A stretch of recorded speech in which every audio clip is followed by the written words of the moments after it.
বাইরের রাজ্য থেকে শহরে আসছে দুষ্কৃতীরা, তারপর শহরে বাড়ি ভাড়া করে থেকে রীতিমতো রেইকি করে একের পর এক অপরাধমূলক ঘটনা ঘটাচ্ছে।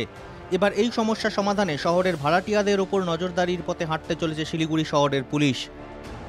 শিলিগুড়ির ভাড়াটিয়াদের তথ্য সংগ্রহে চালু হলো বিশেষ পোর্টাল। শনিবার রাখি পূর্ণিমায় এই বিশেষ পোর্টালের উদ্বোধন করেন মেয়র গৌতম দেব। চালু হলো টেনেন্ট ইনফরমেশন পোর্টাল। ভিন রাজ্যের অপরাধীদের দৌরাত্ম্য রুখতে পদক্ষেপ। পোর্টালের মাধ্যমে অনলাইনে ভাড়াটিয়ার তথ্য আপলোড করা যাবে। বাড়িওয়ালা, পুর নিগম ও বড় অফিস যে কেউ তথ্য আপলোড করতে পারবে। যে শিলিগুড়ি মানুষের স্বার্থে, তাদের নিরাপত্তার স্বার্থে, যেহেতু শিলিগুড়ি একটা সংযোগস্থল, অনেকগুলো জাতীয় এবং আন্তর্জাতিক বর্ডার আছে, এবং এখানে কারা আসছেন কারা থাকছেন তার একটা সম্মিলিত তথ্য, একটা ভান্ডার থাকা দরকার।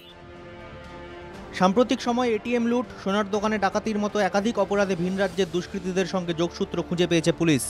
অধিকাংশ ক্ষেত্রে এই অপরাধীরা শহরে ভাড়া বাড়িতে বসবাস করছিল।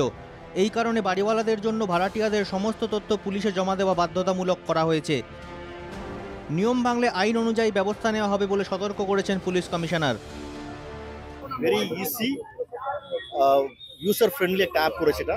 ওই অ্যাপের মধ্যে এটা জাস্ট দিয়ে এটা যারা টেনেন্ট আছে এটা ওদের নাম আর ওর মধ্যে অ্যাপের মধ্যে একটা ছবি তুলতে পারে, প্লাস ওদের আধার কার্ড আর ভোটার আইডি ওটাকে আপলোড করতে পারে। এবার থেকে অসৎ উদ্দেশ্য নিয়ে শিলিগুড়িতে এসে যাতে কেউ বাড়ি ভাড়া নিতে না পারে, কিংবা ভাড়া নিলেও তাদের সমস্ত তথ্য যাতে পুলিশের কাছে থাকে, সেই উদ্দেশ্যেই এই পোর্টাল চালু করল পুলিশ।